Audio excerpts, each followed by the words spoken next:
Vous êtes archéologue, directeur de recherche au CNRS, spécialiste de l'Amazonie. Et dans votre dernier livre, donc, La forêt vierge d'Amazonie n'existe pas, publié aux éditions du Pommier, vous dénoncez cette surexploitation de la forêt amazonienne qui aurait perdu entre 15 et 20% de sa surface depuis un siècle environ.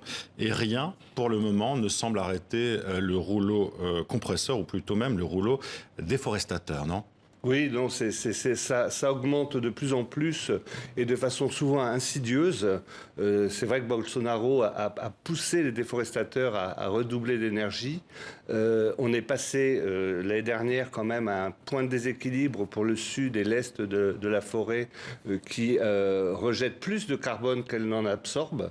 Donc ça devient dangereux. Il ne faut pas oublier que l'Amazonie est un des piliers du changement climatique actuel. Et si on perd l'Amazonie, on va perdre un des poumons de la planète aussi. Hein. Peut-être pas le poumon, parce qu'il recracherait plus de carbone qu'il n'en absorberait, mais en tout cas un régulateur d'humidité essentiel à la survie de l'humanité. Et le Brésil en serait la première victime. On va revenir sur le titre de votre livre. La forêt vierge d'Amazonie n'existe pas. Effectivement, selon vos recherches archéologiques, la forêt amazonienne a été domestiquée depuis des milliers d'années, et ça bien avant donc l'arrivée des Européens. Oui, alors c'est la recherche de plusieurs archéologues, notamment brésiliens justement. La forêt est un peu frappée d'infamie, et ce dès sa découverte, quand Christophe Colomb, lors de son 3e voyage, croise dans le delta de l'Orénoque, il est persuadé d'avoir atteint le paradis terrestre. Et finalement, l'Amazonie a gardé cette idée de sauvagerie, de barbarisme, jusqu'à nos jours, où on considère que finalement, elle est toujours sauvage et elle n'a jamais abrité que des barbares, à la différence de la Mésoamérique ou des Andes, où là, il y avait des grandes sociétés qui nous ressemblaient, c'est-à-dire qui sacrifiaient. Et vous êtes intéressé justement à ce qu'on appelle les basses-terres. Hein. Les basses-terres qui portent pas bien leur nom. Les Mayas, qui étaient très en vogue chez les Français notamment. Oui, beaucoup d'études sur les Mayas, mais beaucoup de monde pour peu de postes. Et puis l'Amazonie, je suis tombé amoureux de l'esprit des peuples amazoniens en y travaillant.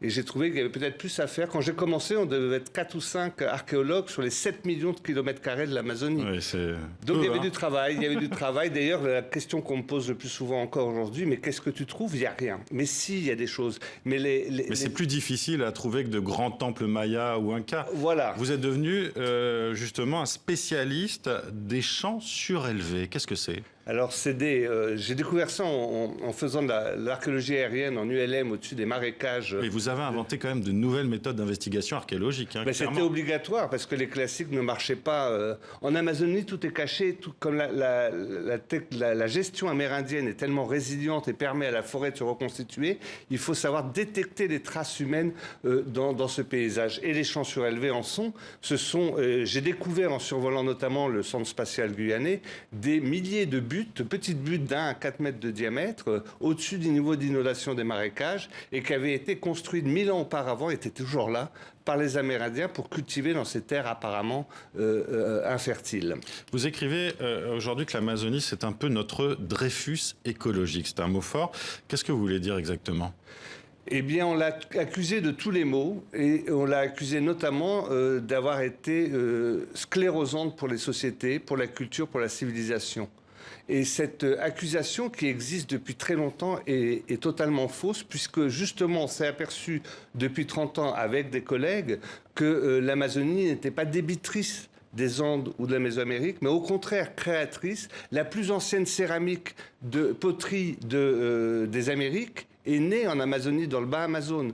L'Amazonie n'a pas domestiqué une de plantes, mais près d'une centaine de plantes. Elle a créé des plantes aussi, clairement. Elle a créé des plantes, et domestiqué des plantes, et elle est créatrice de phénomènes tout à fait originaux et qui nous servent tous les jours. Le hamac est une création de l'Amazonie.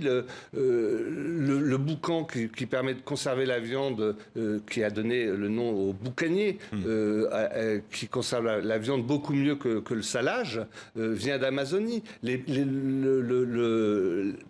Le manioc vient d'Amazonie, l'ananas. Enfin, il y a un rapport en plus très fort que vous décrivez qui s'est développé entre les êtres humains, les Amérindiens, les peuples qui vivaient là-bas et qui vivent toujours là-bas pour certains, même si 80 à 90% d'entre eux ont disparu avec l'arrivée des Européens il y a 5 siècles.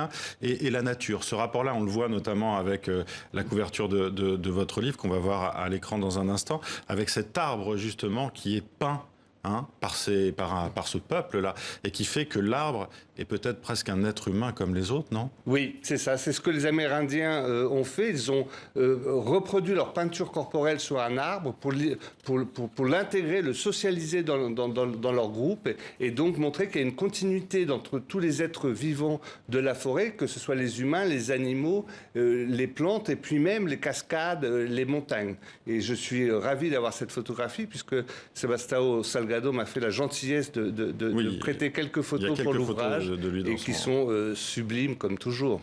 Alors, qu'est-ce qui menace clairement aujourd'hui l'Amazonie pour vous?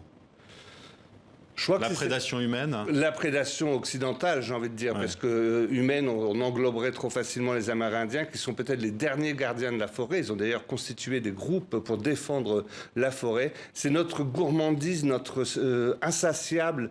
On est comme des enfants qui seraient tombés dans le pot de confiture. On se dit qu'il y en aura toujours, et on y va, on sort de l'or, on sort des bois, de la terre, jusqu'à détruire complètement cette forêt sans se rendre compte que c'est pas parce qu'elle est immense, c'est pas parce qu'elle est gigantesque et foisonnante qu'elle n'est pas fragile. Et attention à la crise de foie, justement, déforester, brûler, elle comporte aussi de gros risques. Vous le rappelez, justement, avec cette période encore pandémique, les bactéries et les virus en dormance sont sans doute là aussi. Et on n'est pas à l'abri, peut-être, d'une nouvelle pandémie qui viendrait de là. Toutes les grandes pandémies qu'on a connues depuis plus de 20 ans sont sorties toujours des forêts tropicales. Les forêts tropicales, c'est un foisonnement de vie animale, floristique, mais aussi de bactéries. Les bactéries, c'est de la vie, même si elles sont dangereuses pour nous. Et beaucoup de maladies sont sorties de l'Afrique centrale, aussi de l'Asie du Sud-Est. Et maintenant, je ne serais pas surpris que les futures zoonoses, les maladies dues à l'excès d'exploitation qui viennent par les animaux, sortent d'Amazonie. Alors, il faut faire quoi maintenant pour arrêter cette déforestation et cette mise en danger, tout simplement, des êtres humains? Tronçonneuse, peut-être. Et comment alors? Par les lois? Les lois, et je pense qu'il faut des pressions, puisque les pays sont très frileux à perdre soit le pétrole, soit l'or, soit des espaces à coloniser. Les pressions extérieures sont celles qui, jusqu'à présent, ont le mieux marché. On se souvient d'il y a 2 ans, quand des grandes marques ont décidé de ne plus acheter le cuir du Brésil pendant plusieurs mois, et ça a eu quand même quelques effets. Merci Stéphane Rostin d'avoir été avec nous. La forêt vierge d'Amazonie n'existe pas et est publiée aux éditions du Pommier. Merci d'avoir été avec nous. Merci.